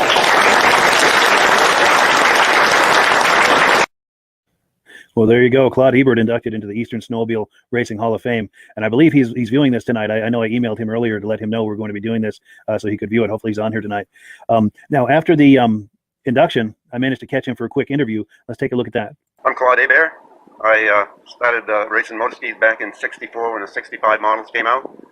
And little did we know at that time what we were really into. We didn't even know that this industry was going to be what it is today. I think none of us really realized the industry was going to grow the way it has. If we hadn't, maybe we'd have done things a little bit differently. But in any case, it was exciting because we were young, we wanted to go fast. And when the motorski dealer in Colebrook offered me a ride, well, you know, what the hell, it's his sled. We don't have to worry about beating mine up. And then I was pretty good on the sled, so then I got an offer from Rockwell Distributors out of Yarmouth, Maine. And so they hired me, and I went racing and sales, and raced every weekend, and then salesman during the week. Time went on. I worked for Rockwell for about 10 years. In the first 5 years, racing and sales, and then after that, after the accident in Lancaster, they told me that I was too valuable to be on the racetrack. They wanted me in the office tending to sales. So from '71 on, it was strictly New England sales manager, and we had guys that were going to just race and beat the sleds up on weekends. So that was my introduction to the racing and to the competition out in the field through motorski, and then of course Bombardier bought motorski, and things were changing rapidly at that point to where Rockwell was no longer going to be a distributor. So I moved on to another brand, and never raced the other brands, but was always involved with the other brands in one form or another of promoting, developing, testing, and things like that. So the snowmobile industry was very good to me for 18 years that I was in it. So today I kind of look back on that with fond memories, especially with what they have done here at Cranes, that they took the time and the initiative to bring back the memories of yesterday. I think it's a great job. For sure. Yeah. Well, thank you so much. Yeah, great interview. And I have to say, that is one of the fun things about this Eastern Snowmobile Racing Hall of Fame, the induction ceremony they have every year, is you get to hear these incredible stories like the one you heard a minute ago about hitting that pole and all of the mayhem that ensued after that. It's just story after story after story, not only during the ceremony itself, but as you're mixing and mingling with these people and overhearing other conversations that people are having. It's just an awful lot of fun, and it's growing every year. Every year the ceremony gets bigger and bigger, and it used to be inside Crane Snowmobile Museum, but it's gotten too big for that. It's just too many people, so now they have it outside in the parking lot. That's just how big it's grown. And I would like to cordially invite you to join us for the next one. It's going to be on September 11th, 1 p.m. Eastern Time at Crane's Snowmobile Museum in Lancaster, New Hampshire. Now, if you're planning to join us with this, a couple of things. You want to make sure you get there early so you have some time to go in and check out the museum. You can also mix and mingle and visit with inductees, past, present, and future. And you also want to be sure and bring a lawn chair. That's where you're going to be sitting, is you're bringing your own chair. Now, then they have the ceremony, as you've seen clips of on this program. But after the ceremony, everyone moves over to the Lancaster Motel for the after party. And that's just as much fun as the ceremony itself. Everyone's mixing and mingling and taking pictures, and all the inductees are very approachable. You can walk right up to them and ask them questions and hear some of the stories and get your picture taken with them. And there's a whole host of vintage snowmobile enthusiasts there. It's just a whole lot of fun. And if you're planning to go, you of course want to stay at the Lancaster Motel, because that's where the after party is. As the after party winds down, you just meander over to your room and call it a night, and everything is right there. But I do have to warn you, every year, the Eastern Snowmobile Racing Hall of Fame, all of the attendees and the inductees and everyone that comes for this, we fill up the Lancaster Motel every year. So if you're planning to attend and planning to join us and be a part of this, coming from any distance, you want to book your room at the Lancaster Motel as soon as possible, because we do fill it up every year. But I hope to see you there this year. I never miss it, and I hope that you become a regular at this event as well.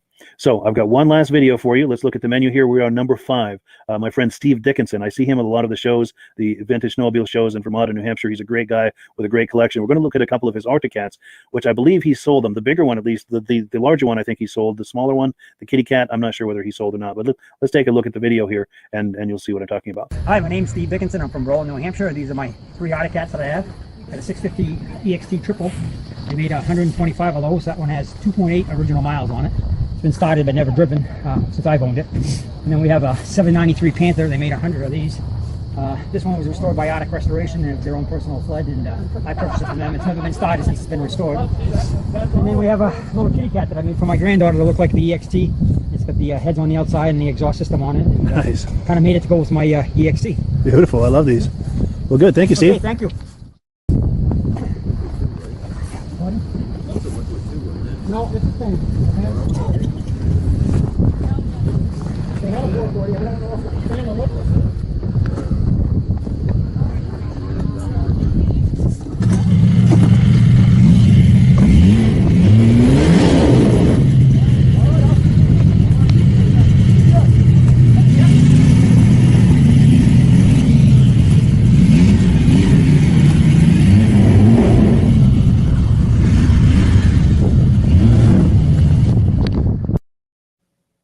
Yeah, Steve Dickinson's vintage Arctic Cat snowmobiles. Now, I believe he's getting rid of the EXT and the Panther, if I recall the conversation with that I had with him a little while back. And of course, he's not going to be without vintage sleds for long, so he replaced those with something else. And I'd like to have him on sometime for some show and tell, because he has, as you can see from his collection there, he buys the best of the best. He's got some truly exquisite examples of vintage snowmobiles, mostly Arctic Cats. And he's also got the clothing and all sorts of things. So I'd really like to get him on here sometime for some show and tell. And hopefully one day soon you'll be able to meet him and see what he's got.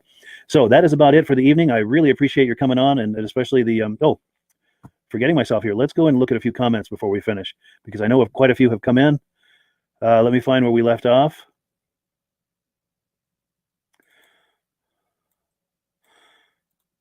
Okay, I think the last person we heard from was Mike Orr in Ontario, and Mike Orr is involved with those tanks that we saw earlier in the podcast. We have Carlene Perry. Hey, Carlene. Carlene's my girlfriend. Thanks for coming on.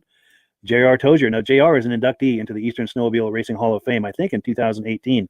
We'll air his induction at some point as well. Thanks for coming on, J.R. I hope that you like what you saw and that you'll join us again in the future. Stacy and Art Fosler. Love the podcast. I know that Stacy and Art are regular viewers of this as well. We really appreciate that.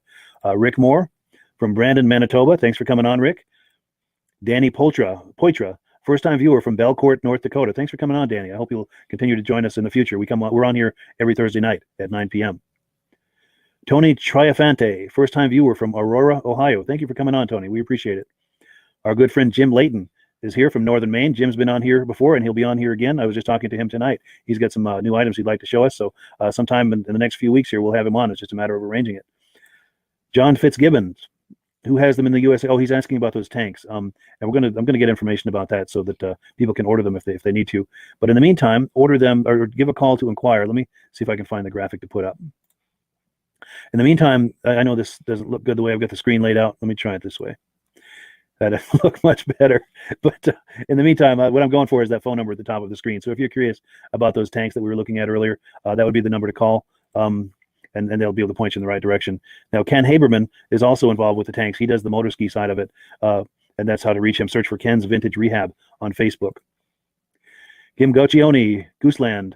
Now, Gooseland is where you get them in the U.S. I don't know if Jim is saying that it's Gooseland or if Jim is with Gooseland. I'm not sure how that works, to be honest with you.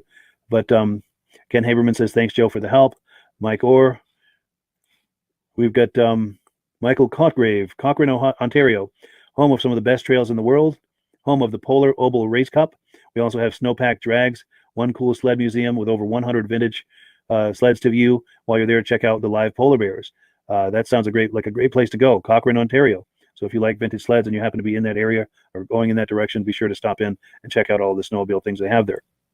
Jeff Nix, wondering about Mach 1 snowmobiles. Oh, he must have been asking when Joe was on. Ronald Parks, hello from Cortland, Ontario. I keep mixing up Ontario and Ohio tonight. Sorry about that.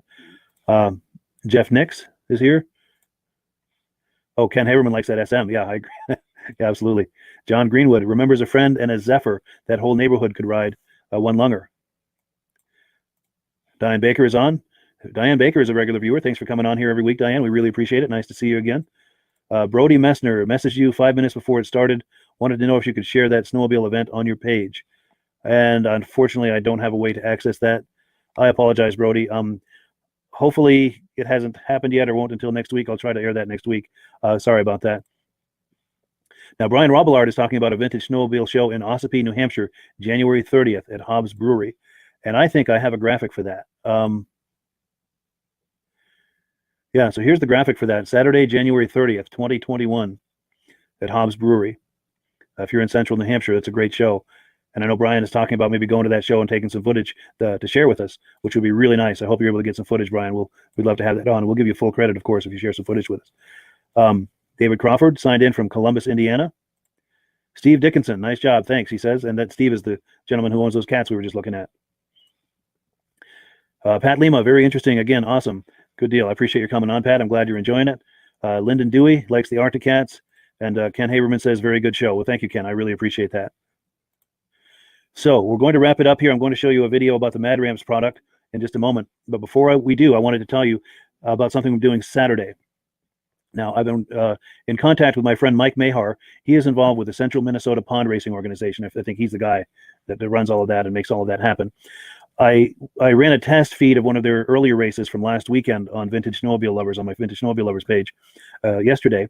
I was able to do it successfully. That was just kind of a test, and I've had almost 10,000 views on it. So it sounds like it's a winner, and I appreciate you guys viewing that. The reason I did that is I'm going to try to do that live. I'm going to try to take that feed live Saturday. It begins at noon Eastern Time, 11 Central. So if you've got nothing better to do and would like to see some ice oval racing, tune in. I'm going to try to bring that feed on the Vintage Snowmobile Lovers Facebook page. Just monitor that page, refresh it every now and then around noon Eastern Time, and you should be able to find that the ice oval racing, Central Minnesota Pond Racing. So do look forward to that this coming Saturday. I'm going to try to bring that to you. It's the first time, and it's new technology and all this, and I'm in my late 50s messing around with this technology, so it is what it is. But I'm going to try to bring it to you, and if you're around, please take a look. All right, guys, thank you so much for being a part of this. I really appreciate it. Hope you like what you see and decide to join us every week. I also hope that you'll do me the favor of sharing this either on your profile, on a friend's profile who might enjoy it, or share it as a private message to help get the word out about the podcast. Anything along that line that you could do, I would really appreciate it. It's a great way to spread the word about this and help grow it. So thanks, everyone. Have a wonderful day, a wonderful evening, and we'll catch you on the other side. Here's a quick video about the Mad Ramps product. It's the ultimate combination of simplicity and ingenuity. The newest way to load, unload, and transport your ATV or UTV. The Mad Ramps Pivoting Ramp System. Made in the USA and engineered for strength and durability. Maneuver through tight places and over rugged terrain with plenty of ground clearance. No licensing, no ongoing maintenance costs, and no storage hassles like trailers. Won't slip or move like conventional ramps. Free up more cargo space in the bed of your truck. Securely connects to your truck's receiver hitch. Easily extends for safe loading and unloading. Seamlessly retracts for highway and off-road travel. DOT approved in all 50 states and Canada. Quickly disconnects in under a minute. A unique space-saving storage system. The Mad Ramps Pivoting Ramp System. Go farther. Go faster. Go safer. When you order using the link in the description, I'll send you 3 free Vintage Snowmobile DVDs.